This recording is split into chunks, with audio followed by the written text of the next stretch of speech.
they said, let's do a secret ballot.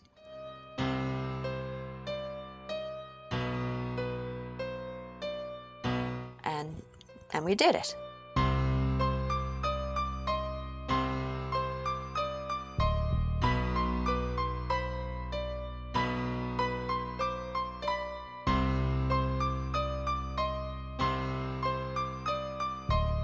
And immediately, I remember her reading guilty, guilty, guilty, guilty, not guilty, and, you know, and hoping that I wasn't going to be the only not guilty one. I wasn't ready to just go back with a verdict. The defendant claims that the people have not disproved his defense of legal insanity. There exists reasonable doubt as to the defendant's legal insanity at the time of the commission of the crime. They got 4 options. I think they were given guilty as charged, murder in the 2nd degree, or guilty of manslaughter in the 1st degree, which would be an acceptance of the EED defense, or not guilty by reason of mental disease or defect, or not guilty. We owed it to not only to the defendant, but to the prosecutor to really go over the whole trial and to do it right. We don't doubt, I think I speak for both of us, that he did it, but we can't just walk in here and convict him in 5 minutes. It was right away, what, are you crazy? You know, what, are you kidding? He did it. And then they wanted to know why we thought he was, you know, and we always said, we know he did it. You know, but was he aware of what he was doing? For 2 full days and 2 full nights, the debate over DeFeo's sanity would wage on, with Rosemary and Peggy remaining as the holdouts. The foreman, I just remember her telling us, you know, I have a life, I want to get out of here, he's guilty. And then a few other people saying, you know, well, what don't you understand? What, you know, he did it, he killed them. And I would say, I know he did it, I know he killed them, but did he know what he was doing at the time? We did have testimony reread, because what was bothering me, and this is what ultimately convinced me that he did know what he was doing. They had this dog, the sheepdog, and a few witnesses, and I don't remember exactly who they were, but a few witnesses testified that this dog and Ronnie did not get along. Somewhat important, I felt, in the whole thing was how he hated the dog. He just hated the dog, and his father knew he hated the dog, and that's why his father told him them things about the canal and getting run over and stuff like that. Another witness, it was one of his friends, I don't think it was Skelsky, it was somebody, had said that Big Ronnie knew that Ronnie didn't like this dog and used to try to hurt him or whatever. And Big Ronnie had said to him once that whatever happens to the dog happens to you. If the dog, and I can remember this like almost verbatim, if the dog ends up in the canal, you'll end up in the canal. His father had said what happens to the dog is going to happen to you. So that's why I think he didn't kill the dog. He could have shot the dog right off the bat. Shaggy, who was adopted by DeFeo relatives days later, took the final bite out of Butch DeFeo's insanity defense. I asked for the testimony to be reread about where the dog was at the time. He himself testified that he took the dog outside, he tied up the dog, then went back in the house, and then went from room to room to room. Hearing that again, that's what convinced me. The statements that Butch DeFeo made at trial regarding taking the dog outside before the executions of the family commenced would later completely be contradicted by the stories that he told about an accomplice, because he insisted that there had to be an accomplice because of his bad relationship with the dog, and that Shaggy would have never cooperated with him, so hence that proved that there was someone else there that night. That's why the whole thing with the dog was so important to me, because that showed that, yeah, he did know what he was doing. I often wondered if he knew that this dog that he didn't like is the one that ultimately did him in, because that's what convinced Rosemary and I. They put us up in the Best Western in Riverhead, which was right near the courthouse. Rosemary and I, obviously, being the two holdouts, we did discuss it that night, because now we were officially sequestered, so we were able to discuss it. The second night of deliberations found jurors Peggy, Jambra, and her fellow juror Rosemary at odds with one another.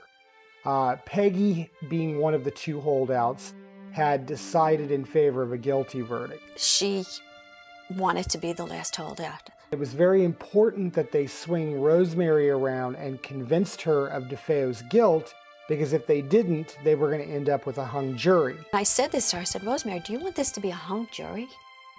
I said, do you know what this means? That we did this for nothing. Which meant that they were going to basically have to retry the whole thing again. I don't know if that, made an impression on her or not, but then I talked to her again and I said, just again, back to the dog. I said, this proves it. And then she just looked at me and she finally said, okay, you're right. And then she went into the bathroom and she threw up.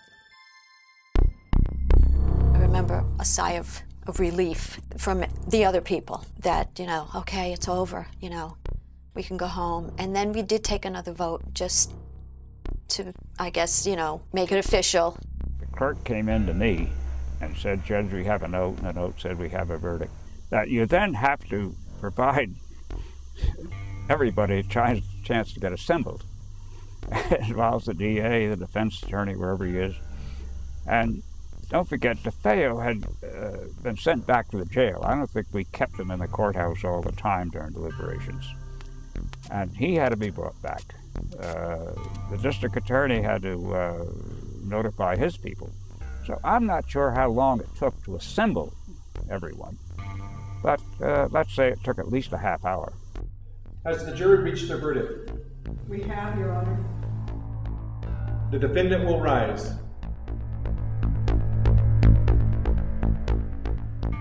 Madam Forewoman, please read the verdict.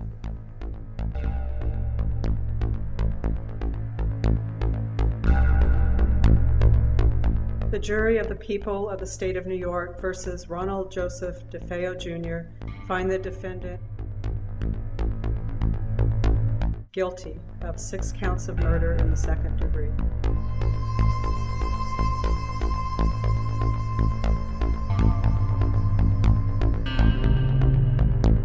I was a nervous wreck going into the courtroom. And again, my stomach was jumping, and we went in and they read the verdict, and right away... Either side can then stand up and say, we'd like the jurors polled, Judge. Mr. Weber wanted the jury polled. I have to tell the jury at that point, I said, gentlemen and ladies, I said, the clerk is now going to put the question to you individually. Is this your verdict? And you have to answer individually, yes, no, and so forth. But this case was a little complicated because you had to do it for 6 counts. And they went through it 6 times for each juror. Is this your verdict for Ronald DeFeo Sr.? Is this your verdict for Louise DeFeo?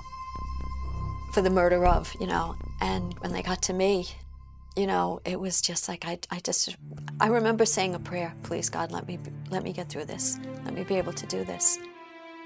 And I just, yes, yes, yes, 6 times. We got up to leave the jury box, and I made it out of the jury box, and then my legs went out from under me. And Joe grabbed me, and I think that's when the crying started. I just was so upset. He stuck to the Dawn story in the pre-sentence investigation. He couldn't very well now be inconsistent and go back to the thing, I killed all of them, and so he stuck to the Dawn story. So I imposed the 6 sentences. As 24-year-old Butch DeFeo began life as New York State Correctional Department inmate 75A4053, little could anyone imagine that the Amityville saga was but at its beginning. This should have ended the Amityville murder story, but it was only the beginning of one of the most bizarre murder cases of recent history. As DeFeo was remanded to the New York prison system upstate, on Long Island, the stage was being set for what would become the biggest and most well-known haunted house franchise of all time. The Amityville Horror. Jay Anson's book says on the front cover, a true story. Is it? No. Guy Amityville itself is just a story, the whole thing. It's a hoax to make money. A hoax to make money. The Lutzes called up Weber. Okay. Because Weber had spoke to a lot of people that weren't going to testify because they didn't want no part of this, and what Weber wanted them to do and say, they just weren't going to do it. There was no insanity or none of that. There was nothing. And they all agreed, and a contract was drawn up. They formed a corporation to exploit me. George and Kathy Lutz were closing escrow on the former DeFeo house at 112 Ocean Avenue, which had now sat empty for a little over a year. And on December 19th, 1975, George and Kathy and their 3 children moved into 112 Ocean Avenue. Where did they come up with the down payment at that time? At that time in Long Island, it was a construction slump. And, George Lutz's surveying business wasn't doing so well. According to George, the IRS was after him. They were way in over their heads in buying the DeFeo house. It was quite a substantial amount of money, even in 1975. One of the people I spoke to was Greg Hesterberg, and his father, Alexander Hesterberg, had actually been the attorney for the Brigantes and the DeFeo estate. And in talking to Greg, he told me a really interesting story about George Lutz. I've heard speculation that they had received the money as part of the whole insanity defense that was being purported by Butch DeFeo. Whether that's the case or not, the Lutzes have never admitted to it. Probate was taking an extended amount of time on the house to close the sale of the house. George Lutz had become frustrated, and he went into Greg Hesterberg's office, and he produced an envelope with $20,000 cash. We've always wondered where George Lutz got $20,000 in cash. The rumors through the years that the Lutzes knew you or knew your family before they ever saw the house. You're saying that there is some truth to that. There's no rumor. They knew me. Now, let me tell you a little something about the Lutzes. All this can be verified. There's an inmate that just left here that was in the car with me. I can afford to get high and use dope. And I liked it, and I did what I had to do. Same with the Lutzes. I used to take the Lutzes in with me to Manhattan, the car. They were quarters of heroin. Okay. She didn't want heroin. She wanted the cocaine. So I used to have to stop at Willis Avenue in the Bronx on the way back. You're talking about Kathy Lutz. Yeah. They got some imagination, I'll tell you that.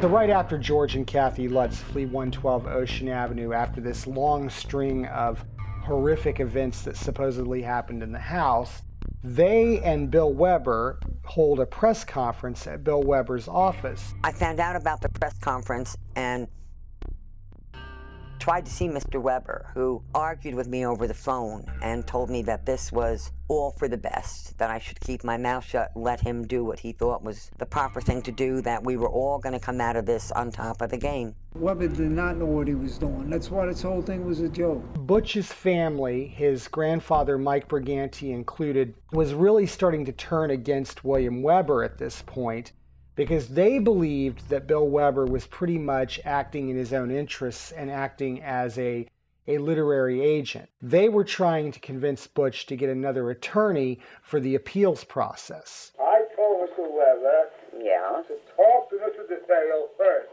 and he did not do this. He didn't talk to DeFeo at all, okay? Right. And I haven't heard from Weber since, except he wants to be the lawyer. He wants to be the lawyer. Yeah, but he's not telling Butch what he's doing. And I don't think that's right. He says, I'm not telling Butch what I'm doing. I'm telling you, Butch, what he said. And I told you, time will tell with Weber, and time is telling. He's more worried about himself. He asked me to write down things. I'm not writing nothing. He's probably in with Truman Capote.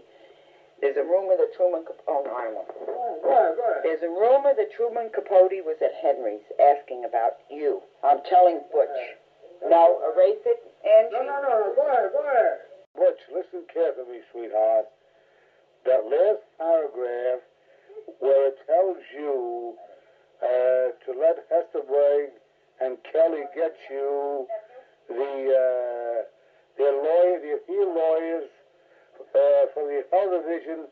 Let them do it, sweetheart. I got a reason for it. You understand?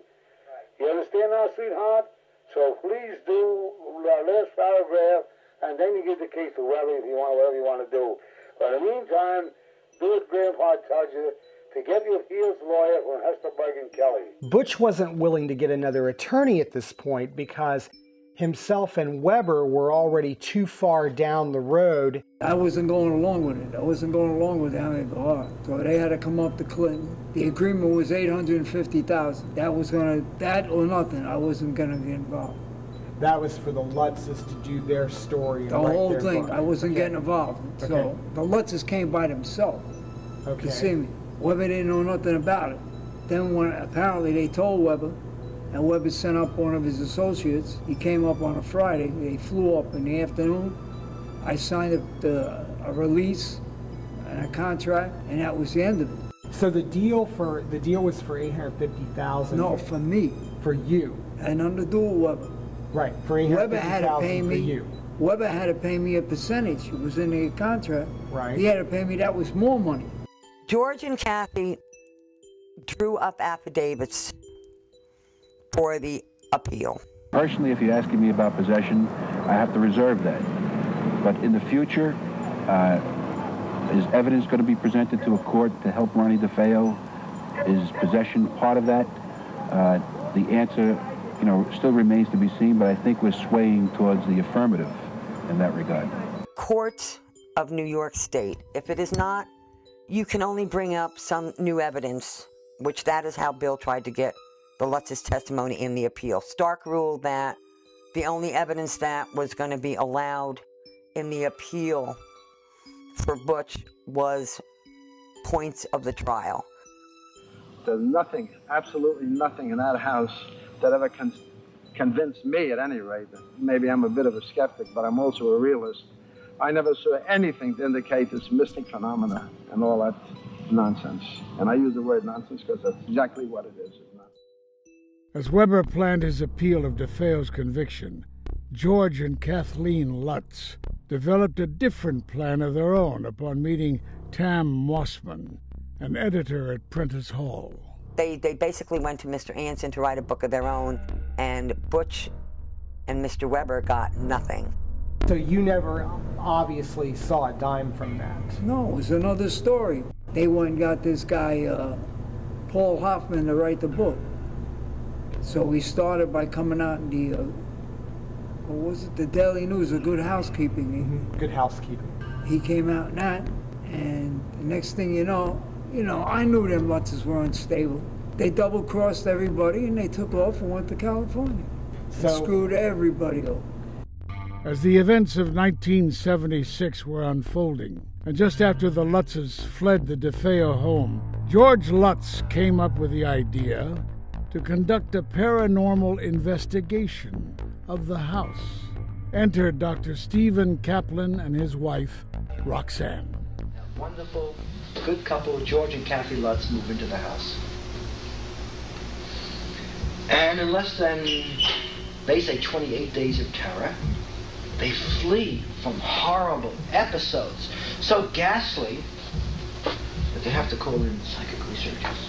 We had the Parapsychology Institute of America at the time on Long Island. We were the only parapsychology group that was doing research on Long Island. Newsday knew about this and had published several articles about Stephen's research, and they called him up to ask him what did he think of this supposed haunting at the Amityville house. And that's how the whole thing started. They published a comment from Stephen, and George Lutz read the comment, and he called Stephen to find out if he would investigate the house and see what was going on. So there was a little article in the Newsday, then it got bigger, then it got bigger, it got bigger. There were pigs' bleeding eyes at the windows and stuff like this. I mean, it got crazy.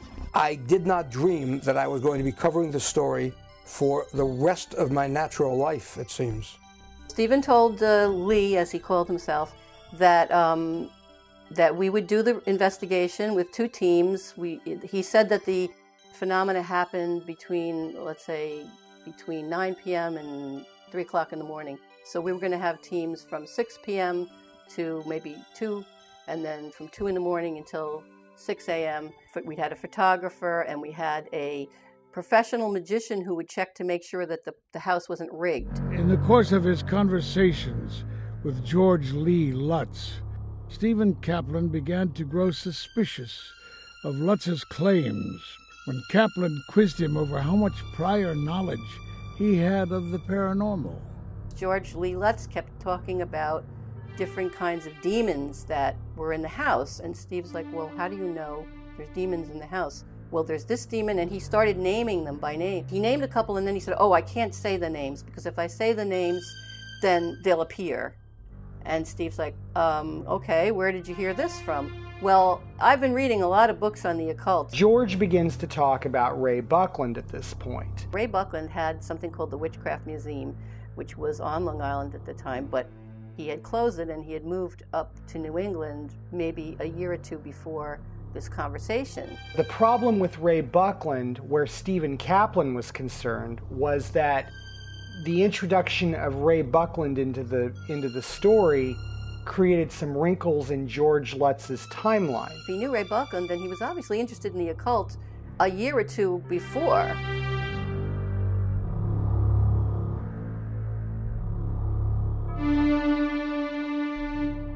Pressing ahead with the investigation, Dr. Kaplan commented on the unfolding story to a local Long Island newspaper. George Lutz calls up and says, you told the media you were coming here. I told you I didn't want any publicity. You can't do that. And he's very, very angry. And Stephen's like, well, why are you so angry? You know, I told you right from the start that whatever we find, we always share with the public. But I told you I didn't want publicity, and this is ridiculous, and I'm canceling the investigation, and I may reschedule it again in the future. So Stephen says, well, that's fine. We have other cases that we have to work on. We have other people that need us. If you want us, call us. If you don't, that's fine too. I'm Alexandra Holzer, and my father was the original ghost hunter, Professor Dr. Hans Holzer. My father began ghost hunting actually in the 40s and was a skeptic journalist, but in the 70s a case came about that caught his attention on Amityville, Long Island in New York, and that was the case of the Amityville house and the murders that took place there. When the Lutzes had a paranormal team go into the house, and back then there weren't many, and my father was aware of this happening and he didn't want any part of it. So a lot of people have to be aware of that he was contacted, but he was very easily able to say, no thank you. Back in 1976, before the book even came out, the Amityville story was still generating a lot of news and people were just so fascinated by it. A few days later, we see a blurb on the TV for Channel 5 News. My news director mandated that I spend a night in the house at 112 Ocean Avenue. I said, please, no. He said, yes, yes. After I anchored a Saturday night broadcast, the crew and I drove out to Amityville, and here was a house full of people. These were parapsychologists, demonologists, Lorraine and Ed Warren. There was another couple that had no problem going out and basically do a seance. Coming up tonight, the infamous Amityville horror house where we're going to conduct a seance and find out if there's really ghosts in the house. And in that one night created this environment that, you know, a ghost picture was taken and that they felt things were happening and they had a reporter come in. I received a warm welcome and I was ushered into a room where a bunch of people were sitting around a table. There was a candle on the table, there was a cross, and they were about to conduct a seance and they said, Marvin, you're just in time. Sit down. So I sat down and they conducted this seance. Stephen had to teach adult education class on parapsychology that night. We would always go with him to help out.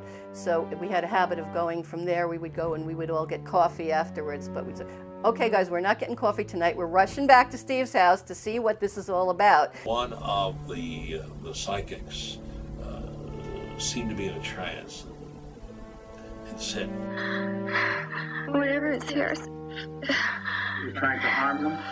Yes, and it's something that comes at you and makes your heart speed up, that kind of thing. I did feel a slight chill behind my left ear, but it was a cold March night, anything was possible. I didn't feel any unusual presence other than the people sitting at the table. And then the story finally comes on, and we see what looks like a media circus. There's people, there's psychics, there's people from psychic organizations. We sat around the house for several hours, into the early morning hours, and we pulled up blankets, we sat on the floor. I didn't see anything oozing from the walls. I didn't hear any strange voices. The only voices I heard were that of my crew wanting to know when we were going to eat the sandwiches we brought along. And when are we getting out of here? There's Ed and Lorraine Warren, who call themselves demonologists. They're conducting a seance. People look like they're going into trances, and Lorraine saying there's demons everywhere. About 3 in the morning, Lorraine Warren and I walked upstairs to the sewing room. Now, the sewing room was the location where there was reported the strongest presence, the strongest demonic force. We sat on the floor at 3 a.m. Candle was placed in the center, and she started talking. And at one point, became a bit hysterical. Marvin, I hope this is as close to hell as I'll ever get. I was more taken by what Lorraine was expressing and sensing than what I was feeling. I felt nothing but the chill of the night in that cold sewing room, darkened except for the light flickering from the candle. After about 5 hours in the house, we were there from midnight to 5 a.m. We had a knock at the door, and it was the Amityville police, and they came to respond to a complaint from neighbors who said that they heard noise in this house, and once they found out we were authorized to be there, they left. But as the dawn was coming up, walked out. I remember a number of neighbors standing just across the street, and they were saying, "Ronnie, Ronnie, want to come out and play? Ronnie, Ronnie." I still remember that 30 years later, 33 years later. It was haunting, haunting. I was prepared to have an exclusive interview with a ghost, but nothing manifested itself that night. Later on, the parapsychologist said that everything had been neutralized. The house was neutralized, suggesting that because of the presence of television cameras there. My cameraman, Steve Petropoulos, did sense something. He said he felt some palpitations and something in his heart as he was climbing the steps. No explanation for that. In a proper investigation, especially of this magnitude of all these crimes, which is a primary source now for a huge haunting, is really important to keep going back to the scene of the crime over and over and to obtain different angles through photography, film, experiences, another seance, another psychic, to really give yourself all the data properly. It is impossible to have in 24 hours the conclusion that for one seance and one investigation that happened overnight, that's the end-all be-all, where we're going to say, okay, there's definitely was demons in this house, this happened, that happened. It's a personal experience, and I'm not discrediting those that were there. However, in my opinion, you need to be there a little bit more often and do it extensively to really rule out or rule in what really went on there to create all these happenings that led to death. So one night wouldn't have cut it. And we're like, what's going on here? I thought this guy didn't want any publicity. Why is he on Channel 5 News with a seance and all these people in his house if he doesn't want publicity? There's something wrong here. The Warrens were brought in almost from the beginning, and they participated in this 1976 seance. So it's always seemed to me like the Warrens were an orchestrated and well-calculated move from the beginning to try and validate the story. The story of ghosts and ghouls at the former DeFeo house began to gain traction in the media just as Dr. Kaplan had his very first heart attack. And here was a whole article written by Paul Hoffman, all about how all these terrible things happened to the Lutzes, like black slime and demon pigs and keyholes oozing slime and windows slamming on kids' hands, and all things that had never been mentioned in the previous articles were suddenly in this feature-length article, and Stephen got so upset that they had to take the paper away from him and say, "You're recovering, you need to calm down because you're going to have another heart attack." Stephen Kaplan comes to me, and I'd known Stephen for all of his work in parapsychology for several years at that point. I want you to do a story about an unhaunted house. I got a call from the people who live there now. They want to talk to me because they want me to research that possibly the house is haunted. I said, okay, now what? Well, I'm suspicious about it, and I don't think it's true. We had a time to meet, and I said I would be glad to research the house. I promised I would do it, no charge. I wasn't charging. I don't want their money. I don't do this for money, he says. But I also said, if I find it's not true, I'm going to tell them that as well. He said, I never heard again from George Lutz. So this is when the battle royale between Stephen Kaplan and George and Kathleen Lutz really began. And that was when the series of shows on WBAB commenced. Apparently George Lutz was either afraid or was told by his publicity people not to show up on a show in person if Stephen was going to be there. So he would be on the phone, and this one time, and rarely on the phone as well. He didn't really want to debate with Stephen at all. In both the Amityville Horror book and movie, there's a scene wherein a window comes crashing down on one of the Lutz kids' hands.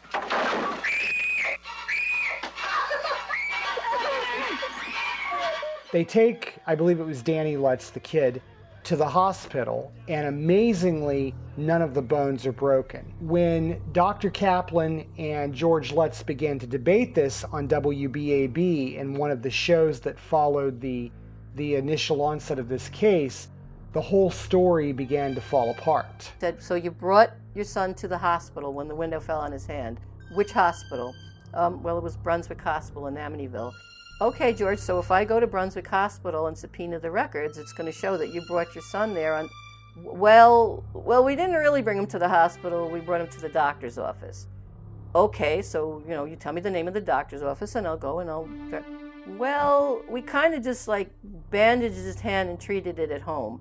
From that point, I think it just escalated the tension between Lee and Stephen, and also Ed and Lorraine Warren. Lorraine Warren at one point stated on the Warrens' official website that during the 1976 seance that she had gone into the master bedroom and that the DeFeo's bed was the same bed that had been there on the night of the crime, only the mattress had been changed. And she supposedly sat on the bed and relived the whole tragic experience, the shots that were fired into the DeFeos. But when you look at the photos from that night and you look at the bed that was present that night, it's not even remotely close to being the same bed that's in the crime scene photos. So once again, this proves that this is a complete fabrication on the part of Lorraine Warren, embellished for the sake of selling the story. Prentice Hall knowingly participated in the hoax. They were actually, I believe, working for the publishing company to back up the Lutz's story because they had their own book deal coming out.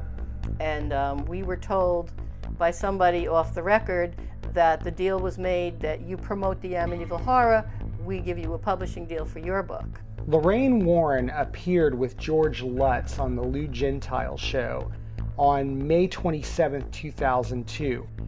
During that show, in her own words, she recounted how Tam Mossman had always wanted to do a book on the Warrens' life.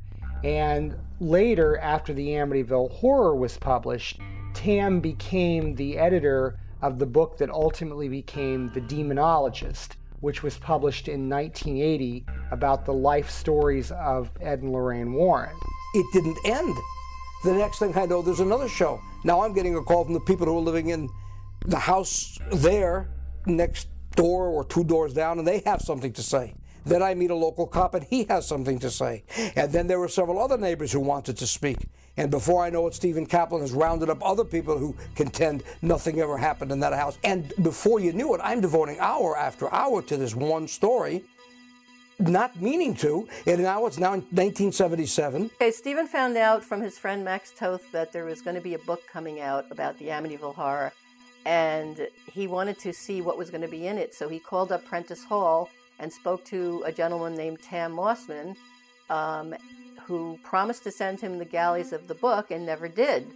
And we were wondering why, and Tam Mossman basically told Stephen told Tam Mossman that this book is a hoax. You're going to print something as a true story, and this is a hoax.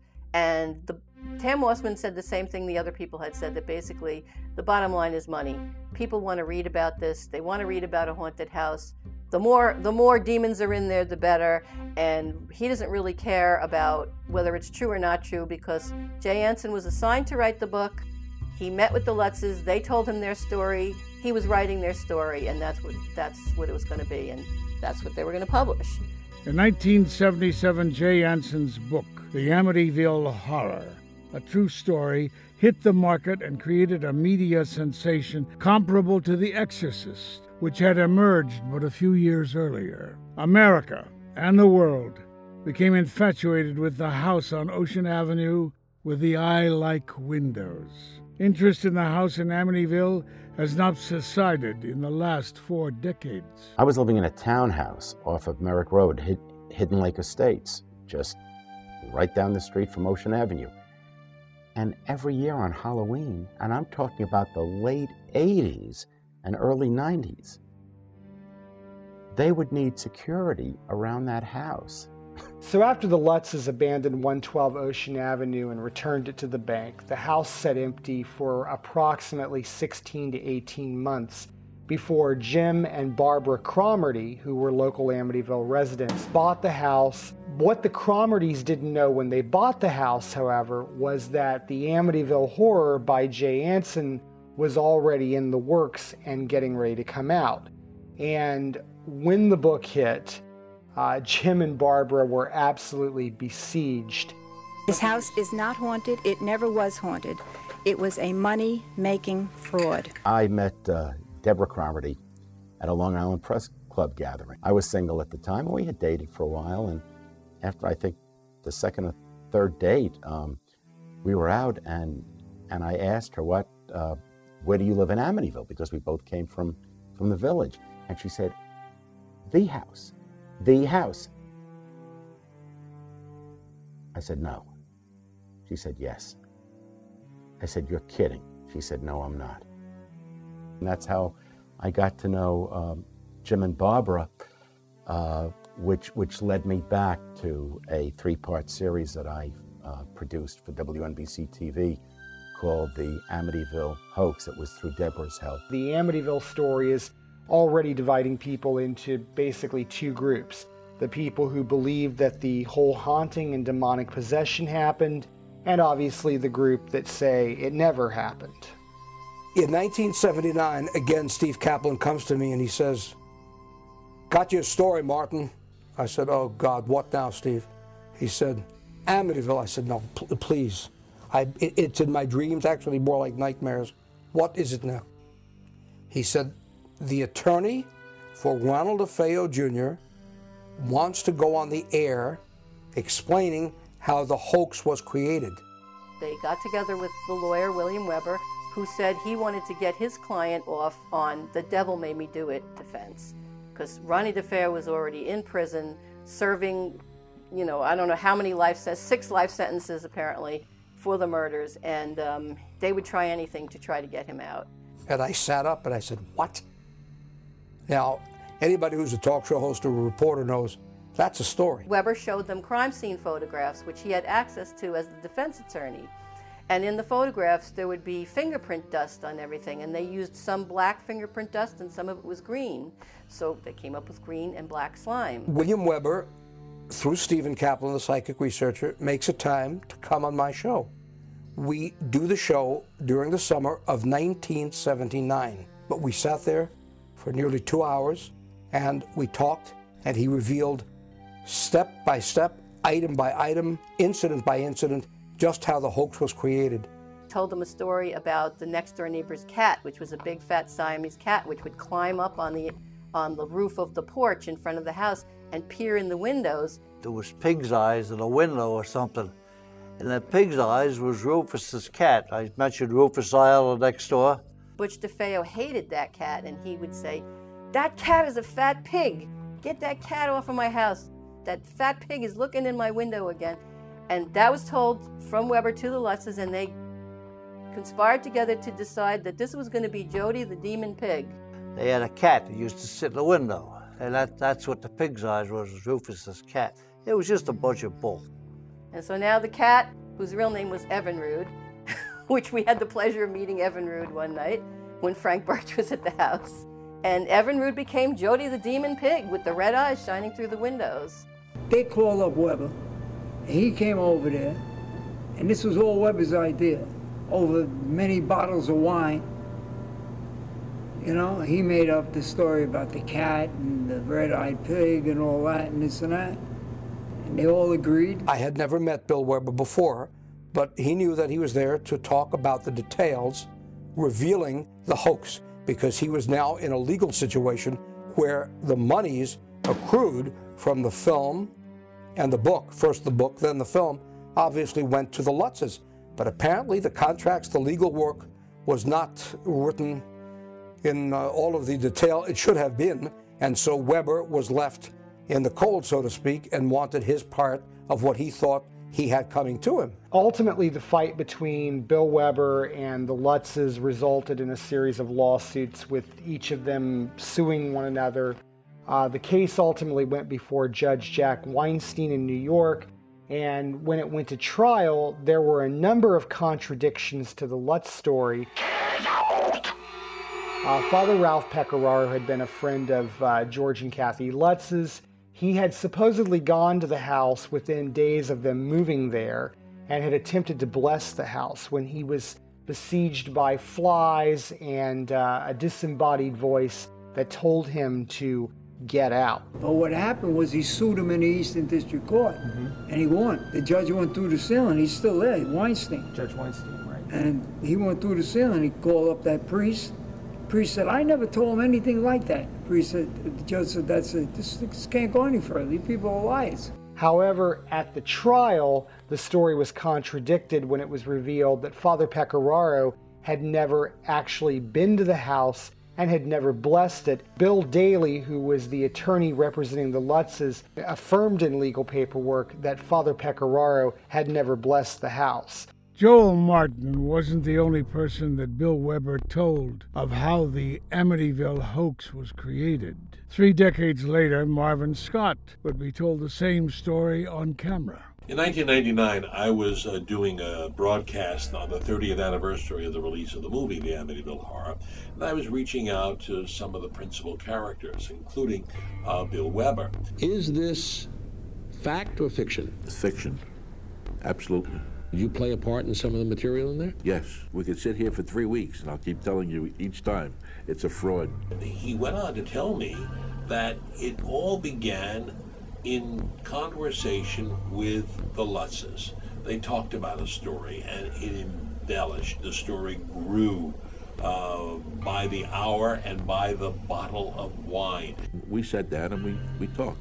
We had a nice evening conversation. So this story evolved over dinner with the Lutzes and a bottle of wine. I think it was about 3 bottles of wine. Yeah. Yes, about 3 bottles of wine. So the cat next door is a Siamese, and you know how Siamese cats' eyes glow red in the dark? And Butch used to call the cat a fat pig. He hated that cat. You know, there's long been a symbiotic connection between the devil and a pig. What if we said that we saw the glowing eyes of pigs staring at us through the windows? So the story grew with each bottle of wine? Each bottle became a better story. Bill, what time were the DeFeos killed? Is it true it was 3:15? Time of death isn't that, it's that precise. We read 3:15 a.m. in the papers. Probably what you read is the neighbors reported a dog barking in the neighborhood between 3 and 3:30. I think that's what Joel Martin reported on the radio, if I remember correctly. 3:15 is very significant. It's the witching hour. It's when demons and spirits are their most active. Jesus Christ, it is said, died on the cross at around 3 p.m. Satan supposedly uses 3:15 as a mockery of that time. The exact time of 3:15, where in the book George keeps waking up every night at 3:15, that came actually from Joel Martin. I did say that the dog barked between 3 and 3:30 in the morning. What time you make it? I mean, give me a ballpark guess. 3:15. In the film, in the book, they set that time to the medical examiner. In other words, they credit the medical examiner. If you actually look at the records, the coroner did not say exactly the murders happened at 3:15. They said approximately when it happened. They didn't know. No medical examiner gives you an exact time of death down to the minute. I never met Jay Anson, and we never spoke. He never interviewed me, never asked me anything about the case. He attributed the time of death as being 3:15, according to the coroner.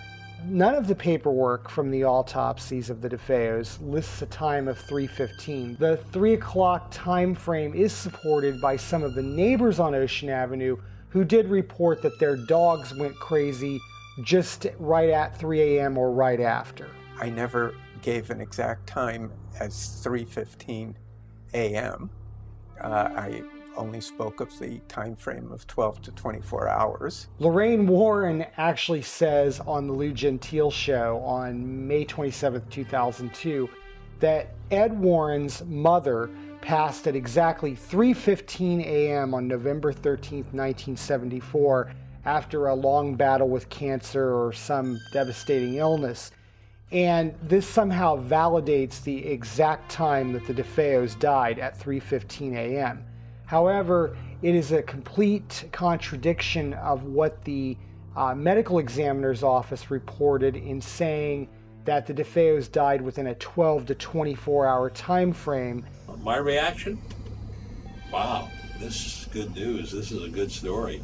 And I kind of shook my head because what he was telling me is what I had believed for many, many years, that this was a fabrication, that there was no merit to the tale of a house being demonized. I spent the night in the house and I saw no evidence of it. When the Lutzes had created or experienced their story that became the Amityville Horror film with Jay Anson, my father's reaction was kind of very cold towards it because he thought it was Hollywood crap, so to speak. No slime, no flies. This is all Hollywood invention, and it is just not true. And he felt like a lot of it was filled with Hollywood, with the tales of the flies on the window and you know, pigs and demons and things like that. And he felt that they took a crime scene and blew it out of proportion. And he was very insulted by it. When one scrutinizes the Amityville Horror, A True Story, by Jay Anson, the book has many contradictions and problems.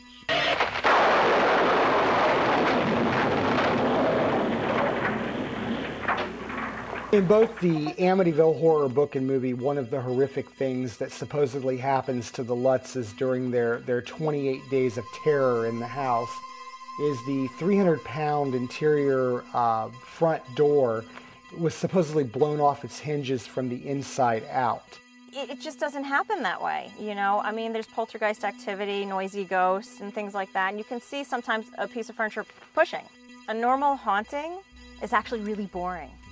But the real genesis of this actually seems to be a metal storm door that was blown off its hinges. The first time we saw it, it was exactly as it was pictured in one of the original Newsday articles. The screen door, the metal screen door, is hanging from its hinges and the glass is broken and there was glass all over the steps.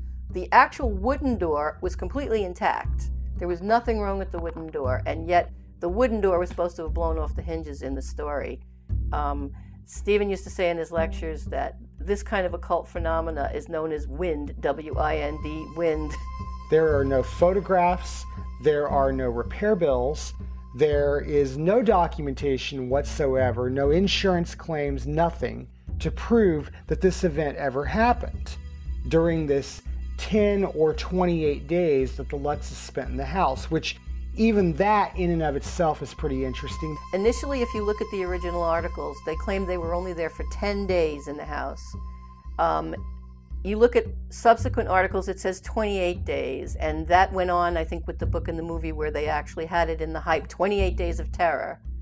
So already there was a discrepancy with the dates. Nobody knew when they moved in, when they moved out. We had interviewed some of the neighbors in the area, and They had said around Christmas time they had passed by and there were no curtains on the window and they could look in and see just stacks and stacks of boxes still tied up with rope, and that they looked like they hadn't even unpacked.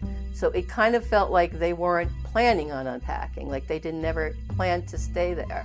Of the photos that do exist of 112 Ocean Avenue during the time that the Lutzes owned it, they all have one thing, in my opinion, in common, and that is that they all look very staged. You have to wonder, where are the normal pictures of family life inside this house? Even if they were there either 10 days, 28 days, they were a newlywed couple, and George was a brand new father, a brand new stepfather. The pictures are devoid of any form of family or friends or parties or activities or normal day-to-day life. You would think they would have taken pictures of normal family activities, especially at Christmas time.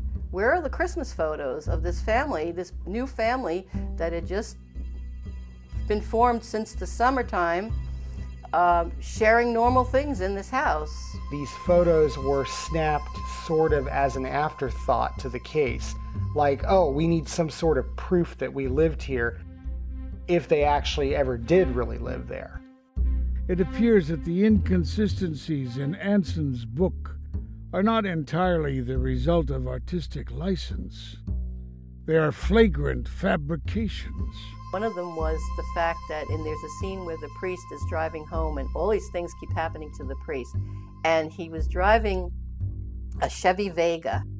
And as he's driving home, the hood of the Chevy Vega flies up and smashes his windshield. And he's thinking this is part of the occult phenomena. Well, Steve and I knew, because we had a Chevy Vega, that the hood opened in the opposite direction. So there was no way the hood was going to fly back. When Stephen actually had questioned Jay Anson about it, Jay Anson's position was, I used literary license. I was given this story. I believed the Lutz because they had tapes. They gave me a bunch of tapes. I transcribed the tapes. I wrote my story. And I used a little literary license to make it more interesting. When the paperback came out, I actually personally sat down with both books side by side and turned page one, and compared everything on each page. And there were hundreds and hundreds of changes in the paperback. And right on the paperback it said, this paperback is the complete original edition. Not one word of this has been changed. Glowing eyes and the red room and the pig and everything that came with that. My perspective is that it's so outrageous to a point where I'm not trying to be pretentious and just rule it out, but there are procedures and steps and protocols that are in place to kind of go and knock it down one peg at a time. All this is based on the Lutz's testimonial, and so you're kind of taking their word for it. And when you're in the field of physical research, which is known today as more as the paranormal, you really have to still have a scientific basis to it. Back then, there wasn't anything really done, and they had a psychic come in, there was one photo taken, and again, it really isn't proven. In the Amityville Horror and subsequent interviews given through the years by George Lutz, he had explained that they had not seen the DeFeo house until the fall of 1975. However, before this, they had no knowledge of the house, of its history, or anything of the like. Now, at the close of escrow, George talks about how for $400 they purchased some of the DeFeo's furniture, including the kids' beds and dining room furniture. However, when you look at the DeFeo probate records, there is no transaction for $400 of any furniture. And in most cases, the DeFeo probate records were very specific. It was almost as if most of the members of the estate knew who they were selling this furniture to. The only $400 transaction that shows up was in the summer of 1975, well before the Lutzes claimed they first saw the DeFeo house. If the $424 purchase of miscellaneous furniture from the estate on July 16, 1975, was to George and Kathleen Lutz, then this transaction alone strongly suggests premeditation on the part of George Lutz. George and Kathy Lutz knew about the DeFeo house and knew about its history months and months ahead of when they claimed that they first saw this house for the very first time. And to me, that equates to an organized, orchestrated commercial plan. The Amityville Horror. Was it really a horror, or was it a hoax perpetrated on the world, which still remains mystified by the tales of bizarre happenings in a quiet house? The Amityville Horror attempted to bolster its credibility by using Marvin Scott's name and reputation, which did not please Scott. Jay Anson wrote the Amityville Horror, a true story, so he claims. Well, some of the accounts were not true, particularly the prologue and epilogue. Talks about my colleague Steve Bauman, who visited the house, and there were mistruths about his presence there, as well as mistruths about my presence there on March 6th, 1976, which he says on February 18th, 1976, Marvin Scott decided to investigate further the reports of the so-called cursed house of Amityville. Well, he was only off by a month. But then he goes on to say, Scott had originally contacted the recent tenants, the Lutz family, and requested permission to film activities. George agreed and sat down at a meeting with Scott in a small pizzeria in Amityville. I've never even had a slice of pizza in Amityville, no less meeting George Lutz. Never. In 2012, Danny Lutz, one of the Lutz's children, came forward with his own account of what supposedly happened in the house. And he's now claiming that the entire haunting really did happen and that many of the events that was in the original Amityville Horror are absolutely true. However, one of the things that he must forget is that during the 1980s, he actually approached a couple of people trying to sell them a story on how George Lutz had fabricated the whole account. Paul, secretary, said, you have a call from a Danny Lutz. I said, it's funny, Lutz? Lutz? wait. And I, hello? And he said, yeah, I'm George Lutz's, I guess he said stepson, and or son. And I said, how can I help you?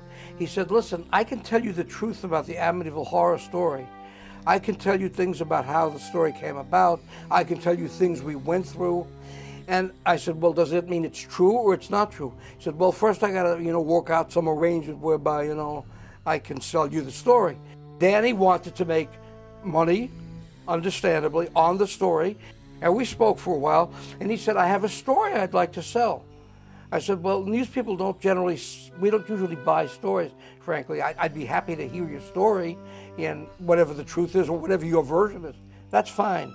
But as far as us paying for a story, the problem with that is it sets a terrible precedent. I said, all right, let me take your number down, and if there's some way that we can work something out or something can be accomplished or accommodated for you, I'll get back to you. And that's the way it was left. One individual I know he called was Steve Kaplan, and as a parapsychologist, as a psychic investigator, Steve obviously was interested in what Danny had to say, but Steve was in no position to pay him, and if he was, he wouldn't have.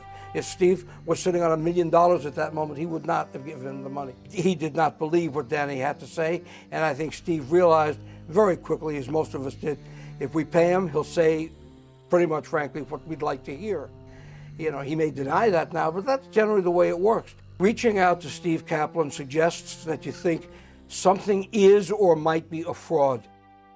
As part and parcel of Danny Lutz's new account of what happened at 112 Ocean Avenue, he claims that the haunting was actually precipitated by his mother, Kathy, and his stepfather, George Lutz, because they were into some rather dark things and were allegedly practicing transcendental meditation at the house, and thus that brought about the haunting.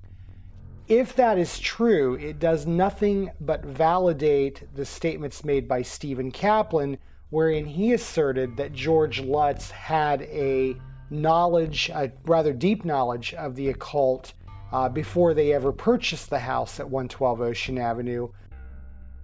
George Lutz had proclaimed through the years that he wished that the whole Amityville Horror was a hoax and that it never happened. And at one point, he appeared on one of the news magazines actually crying and professing how this whole thing had changed his life and not for the better. But when George died in 2006, if you look at his probate papers, what is very interesting is that he was actually a 94% owner in an enterprise called Amityville Horror Enterprises, LLC. And Amityville Horror Enterprises, LLC literally had its hand in almost every book and sequel written on the Amityville case. So that hardly seems like an endeavor undertaken by somebody who would like to forget that this horrific experience happened. Furthermore, it must be noted that stepsons Danny and Chris were cut from the will and excluded from any of the profits realized as a result of the Amityville Horror franchise. So in my mind, the stories, and in my opinion, the stories being told by Danny and Chris Lutz today is simply their attempt to capitalize off of a story that put a lot of money in their former stepfather and mother's pockets. Right, so there was a little article in the newspaper, then it got bigger, then it got bigger, it got bigger. I don't know where these people, came up with this idea that this house, I would tell people my children slept there. They never said anything was weird about it. The fact is that my wife, who cleaned the house, never, ever, ever saw anything other than a beautiful colonial 3-story house. They had to come from a violent, brutal family with a father. Maybe the mother wasn't able to protect them. She was probably abused too. So, in a way, it makes sense that out of that kind of abuse can come a certain amount of violence. It was just something that them people dreamed up. My personal feelings that it was complete lie. I was in the basement. I was everywhere in that house. I got the book on a lark just to see what it was like, and I thought it was very funny. It was phony from the beginning. I didn't know Weber's connection with it yet. That didn't come out till later. It all sounds phony to me.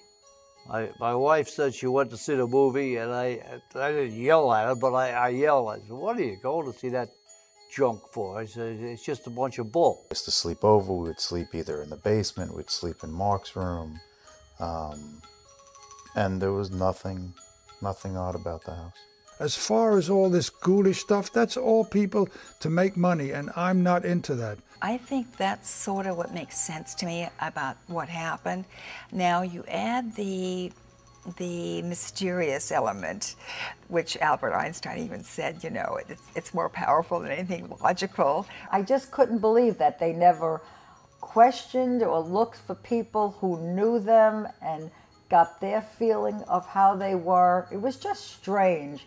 My wife and I, first of all, refused to watch any of that garbage, believe in any of that garbage, or have anything to do with that garbage. The circulation of that book was tremendous. I don't know how Prentice Hall must have made a hell of a lot of money on that. I believe this was a commercial venture for the Lutzes. They thought that they were going to make money, and they really couldn't afford to buy that house. I wouldn't read the book. I didn't read the book until maybe 7 years ago. I just said, I have to read this and see what this is all about. But it just seemed like someone dreamt this up. For me personally, I think it was more out of the psychological violence and the abuse that this family got killed. But it makes for good film to have the other added in, because everybody loves a good horror story.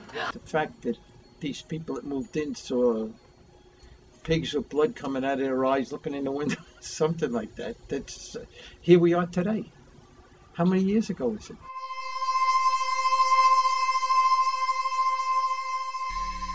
The Amityville Horror, a true story by J. Anson, despite its inaccuracies, went on to sell 10 million copies and spawned a dozen more books and 9 movie sequels, making it one of the most successful haunted house franchises in the history of filmmaking, in excess of $400 million at the box office. As for Butch DeFeo and William Weber, they never received a dime from the horror story they helped perpetuate. From the mid-1970s and through the 1980s, Butch DeFeo lost every single appeal that he made. And despite this, interestingly, his grandfather, Mike Briganti, remained steadfast at his side. He's my blood. He's my grandson. He's my family. And I love this kid no matter what. Mike Briganti put up with a tremendous amount through the years from Butch. In one letter, for instance, Butch writes this graphic letter about his homosexual experiences with another inmate in the prison, which must have just made Mike Briganti spin. But even so, Mike continued to remain loyal to his grandson. He was devoted to his family, and he was such... I don't think Mike could ever really see any bad in anybody.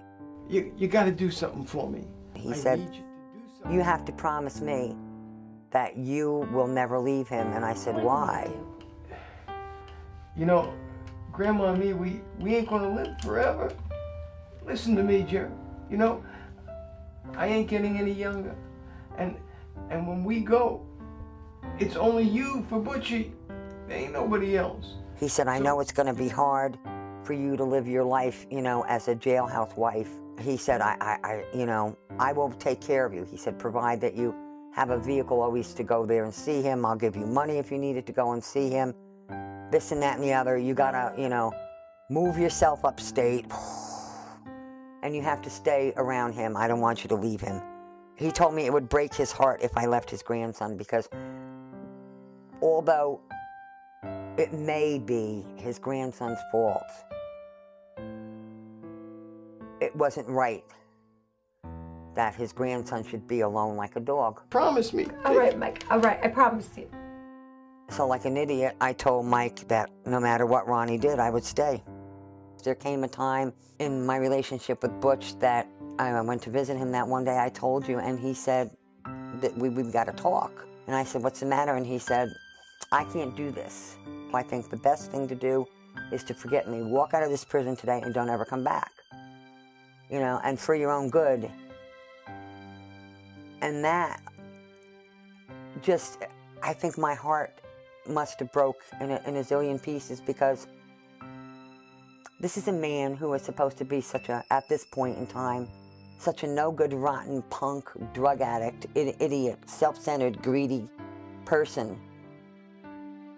And he knew, you know, that he would have me. I could always be the go-between between him and his grandfather. I was there to take care of his cigarettes, his this, his that. He could have said to me, you know, you need to stay with me because I need to use you, you know. I mean, there was a bunch of things. But his thought wasn't of doing for himself at that time. It was doing for me and his baby.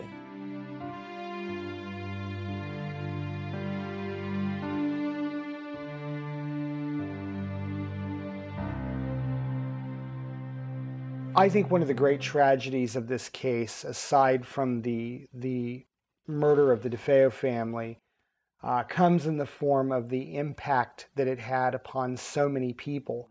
And I think two of the people who were forever changed as a result of this case was Mike Briganti and Linnea Nonowitz. It devastated her, and she had a place in our heart for the DeFeos until the day she died. Through the years, Mike Briganti wrote numerous letters to his grandson, begging to know what really happened that night. Butch would write to him and say, I did it all, I killed them all. And in another letter, he would talk about all of these numerous accomplices and all this help that he had committing the crime.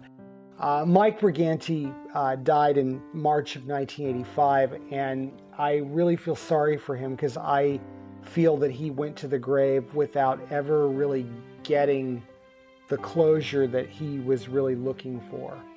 His daughter was his life, and those grandkids were his life. So consequently, to be honest with you, it killed him. It changed the man he was. Not that he became cynical, or it just, he would cry at the top of a hat. The man would sob like a baby, just at the mention of her. But he had her portrait hung right over the mantel in his house. It was like a shrine. So that more or less briefly tells you the story of a life of Mike Briganti. Bobby, Kelsey, it's Jerry. How you been? I've never seen you before a day in my life.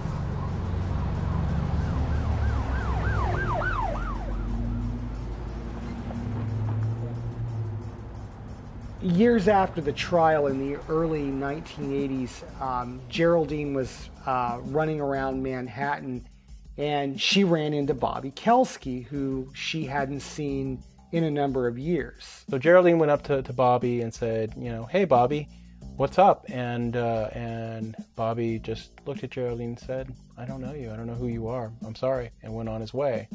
Well, later, when Bobby was sick, he admitted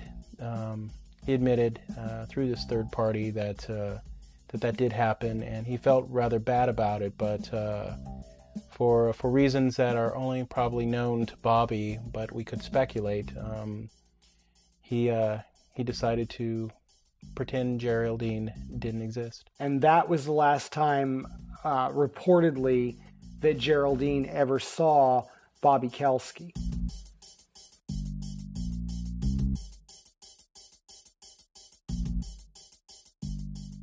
In 1992, Butch DeFeo would make another run at freedom in the Suffolk County courts. In the 90s, in the beginning, Ronnie had started out originally, he had a great motion, a very good motion. He had gotten a hold of Frank, all his friends, and they had really rallied around him. They all swear out affidavits attesting to the fact that, that Butch and Geraldine were married. And this is Butch's first real attempt to try and prove the case, quote unquote, on its merits, and prove that he had help that night in committing the crime. And the burden was really on Butch to prove that he was entitled to a new trial due to new evidence. 440 is basically, there's two aspects to it. You can decide it on the papers, or you can order an evidentiary hearing. In DeFeo's case, I felt there was serious enough things that he was entitled to an evidentiary hearing, and that's why we brought him down for wherever he was and put him in the jail for the hearing. By this time, he's making the claim of being married and being called from New Jersey, etc. Butch DeFeo was creating a new central character in Richard Raimondo as a conduit in trying to introduce some of the new DNA evidence and whatnot that was required to satisfy a 440 motion, which had to present new evidence for a new trial. He knew that there are no birth records on me because basically I was illegally adopted. And he said, well, you don't have a birth certificate. And I said, no, how I'll get a birth certificate? And he said, so if you had a brother, he wouldn't have a birth certificate either.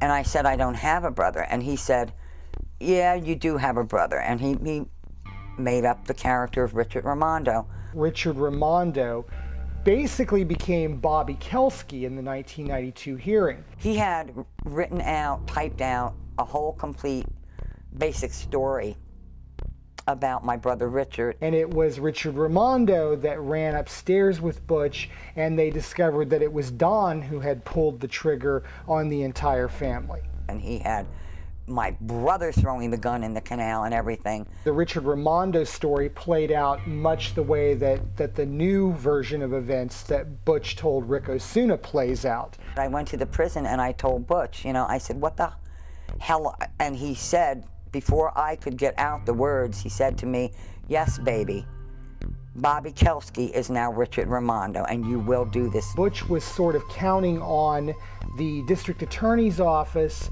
not really looking into the story behind Richard Raimondo. I said to him, Butch, what are we gonna do?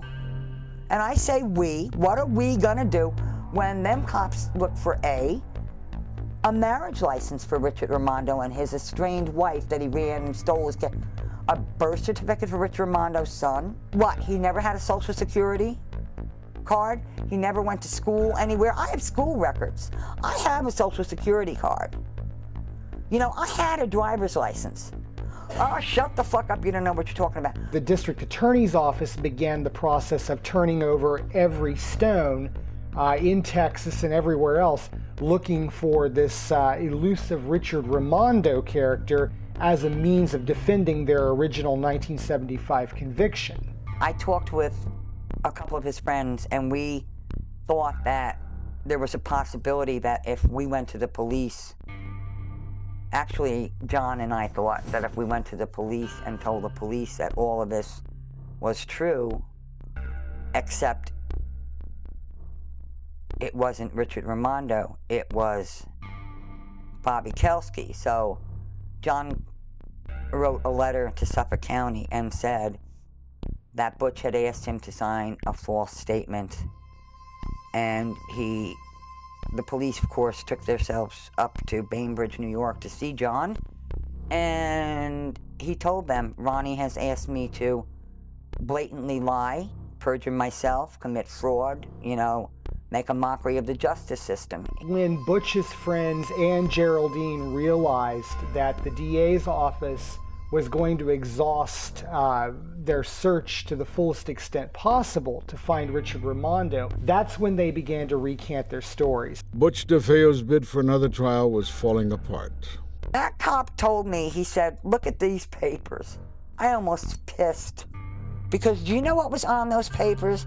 That Richard Raimondo had no school records, no vaccination records, no church records, no driver's license, no registration for the military, no nothing, no marriage license. There was 4 pages of what Richard Raimondo didn't have. The friends, including Geraldine, were all potentially facing jail time for perjury if they continued to push the issue. And notably, it was also around this time that Geraldine told Butch DeFeo that she absolutely was not going to perjure herself on the witness stand. I denied that. You've seen my decision in that. Butch DeFeo's 1992 bid for a new trial pretty much came crashing down around him. The only chance that Butch stood at this point for freedom was in the form of parole, which he wouldn't be eligible for until he had served 25 years of his sentence, which was in 1999. And when Butch did become available for parole in 1999, he was obviously turned down. And he's been turned down as of July 2013 a total of 8 times. Do I think he'll be paroled? Absolutely not. I would be in. No reason to. Oh, politically, it would be a nightmare for whoever did that. Aside from any political reasons why Butch should be turned down for parole, there are obviously the moral ones. He deserves to be right where he's at. He doesn't deserve to be released. There's nothing he can do in prison. Oh, he's been a good inmate. Well, that's good. I'm happy for him while he's in there, but he should die in there. It's not that I want vengeance. I just think it's justice, and I think it's fair to the community.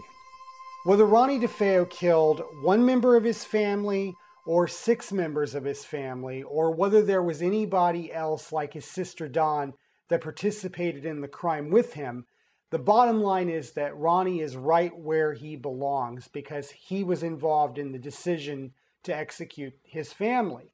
After studying this case for so many years and finally interviewing Ronnie in the summer of 2014, I have absolutely no doubt as to how this crime played out and what transpired on the evening of November 12th and 13th, 1974. There was a fight in the house that night, so I told my sister, look, go in the garage and get my car. I said, in fact, I'll walk down there with you, take my car and get out of here before something else happens. I said, we got to talk about this. She took my car. I don't know where she went. She probably went to Grace Fagan's house. That's another one. She was gone for a while, maybe 2 hours. Then when she came back, you know, you're going to smoke reefer and then you're going to smoke that dust. I was getting it for her, so I was getting the dust from Barry Sprinklers, the one with the made out of ether, not formaldehyde. She come back in here acting crazy. I said, look, this ain't working. We got to do something. We're going to do it now, or just let it go forever. Well, what are we going to do? I said, our problem is one person. It's nobody else. I said, they're going to kill me. I said, and you're chasing him around the table with a knife. I said, as far as I'm concerned, he's letting you do it. Then she got tight with me. We were down in the basement talking. Butch, we gotta do something. Hey, Pa is crazy and he's made Ma just as nuts as he is. She said, well, we gotta do something. I said, I know we gotta do something. I just told you you're gonna kill me. I gotta stop this. I said, if they get me, at least I'm gonna try to do something. This is the truth. She went up to my bedroom. I don't know what made her grab that. She grabbed a 35 caliber Marlin. She loaded it up. You know, it was a lever action. She, you know. 7 rounds. Yeah, she liked that gun for some reason. I don't know why. She loaded it up. I said, what are you going to do with that? We have to do it, Butch. We have to do it now. Kill them now, Butch. You heard them upstairs. They're going to kill you. They're going to lock me up. We have to do it. We have to kill them. What about the kids? What about the rifle shots? What about this? No one will think anything of it. Papa's some big mafioso. That's what the whole town thinks. He says, I'm going in there and I'm going to get him when he's sleeping. I said, well, you got more heart than I got because I ain't never killed nobody. And I said, that's a hell of a place to start.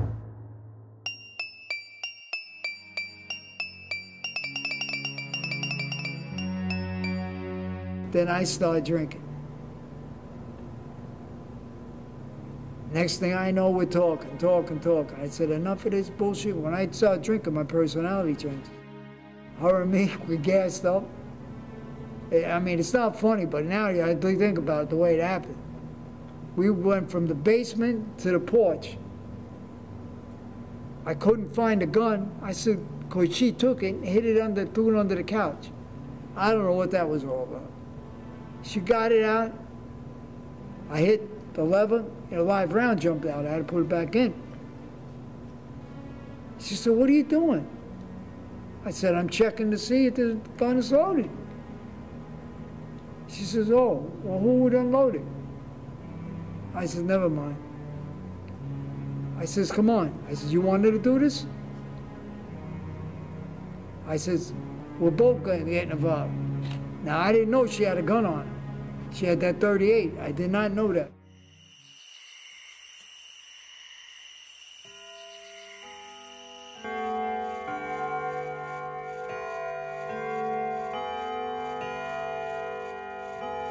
We go up the stairs. It was 5 minutes to 1, and I'm going to tell you how I know. Not that I wore a watch. There was a big, the clock with the chimes. At midnight, the thing would chime.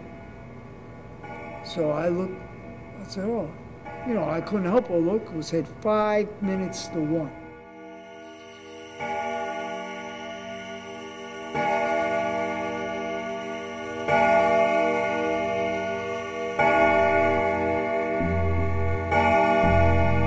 We went up the stairs.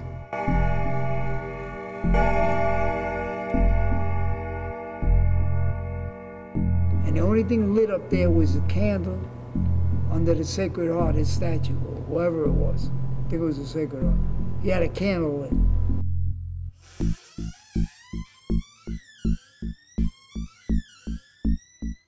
The whole back wall was mirrored, from the floor to the ceiling. I was looking in the mirror at him, and she's holding a conversation with me like they're not there in the bedroom. So now I'm saying to myself, wow, I must be loaded and she must be high. That's what the problem is. Really, I didn't even know if that was reality. But anyway, we both walk in the room. And nobody wakes up. I said, okay. I said, you fat motherfucker, blah, blah, blah, blah, blah. I start calling them all sorts of names. I said, you want to kill me? Kill me now, you fat bastard. He started to make a move to get out of that bed. The fear of God came right into me, boy. I said, oh, I ain't letting him get his hands on this gun.